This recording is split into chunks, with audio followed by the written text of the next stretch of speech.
நமக்கு எதுவும் டிஸ்கவுண்ட் இல்லையா? போய் உங்க அம்மா கிட்ட கேள்றா பிச்சைக்கார பாயல. இருட்டுனா வந்துருவானுங்க நாய் மாதிரி கையில காசு இல்லாம. டிஸ்கவுண்ட் தரதுக்கு நான் என்ன தோணி கடையா நடத்திட்டு இருக்கேன்?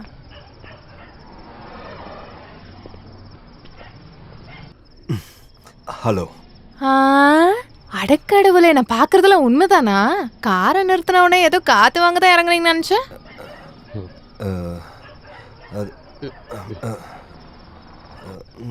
எதுவும் இல்லை, 1000 ரூபா தரேன். அடக்கடவுளே, எல்சா கிட்ட 1000 ரூபாயா? சார், உங்களை மாதிரி ஆளுங்க என்கிட்ட வேலை பேசலாமா? 4 பேர் கேட்டா உங்களை என்னன்னு நினைப்பாங்க. இல்லை, நான் அது என்னடி நீ எப்போ பார்த்தாலும் பிஸியாகவே இருக்க? உன் மொபைலை எங்கே போட்டு பூட்டி வச்சிருக்க? பிரான்சிஸே, வாழணும்லடா. என்ன எல்சா, உன் ரேஞ்சே மாறி போச்சு. பெரிய பெரிய ஆள் கூட எல்லாம் பிஸ்னஸ் பண்ணுற. நானும் வாழ்க்கையில் நல்ல சாப்பாடு சாப்பிடணும்ல. சரி, சீக்கிரமா மெட்ரோவில் ரூம் எடுத்துருக்கிறேன், உடனே போகலாம்.